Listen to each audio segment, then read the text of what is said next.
If you have stiff or painful hips, I made you a 5-minute video with 2 hip exercises that will unlock and strengthen your hips so you won't have to keep taking medication or spend money on expensive treatments. For those of you that don't know me, my name is Eddie. I'm a sports therapist. For the past 15 years, I've worked with Olympic athletes, formula drivers, but mostly with people like you in my Pilates studio and in my clinic. Drop me a line below this video and I'll be happy to send you a cheat sheet with these 2 exercises and the recommended volume. All right, guys, spread your mats and let's start moving.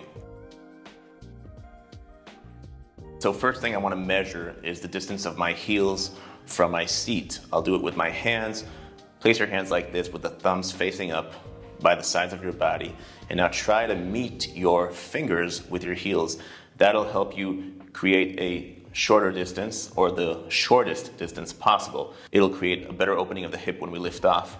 And the second thing is going to help us with the alignment of the feet so they will be parallel, because most people's feet turn out. And that'll help us recruit the muscles around the hips in an optimal way. Lift your arms up, inhale.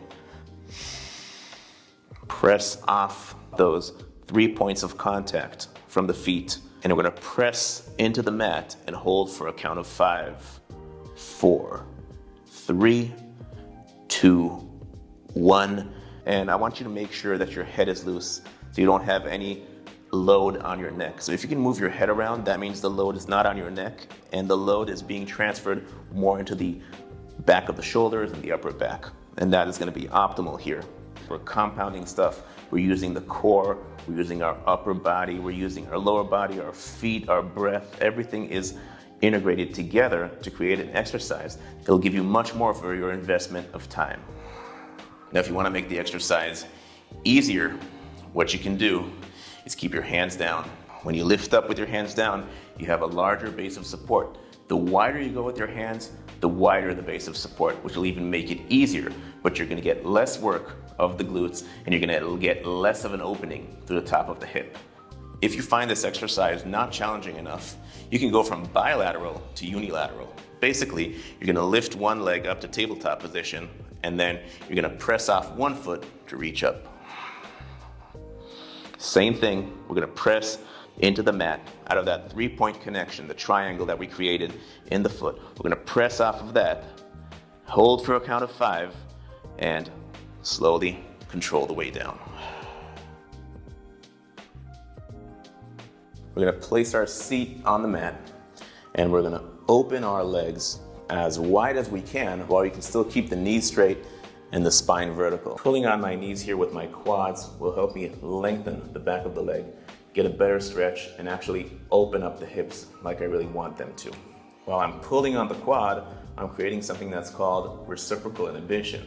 So the more I use my quad, the more it's going to relax the muscles from behind and help me deepen that stretch and keep the stretch healthy. So from the straddle position, draw the navel in, reach as far forward as possible. When I reach the maximum, I want to count to 3 and reach even more.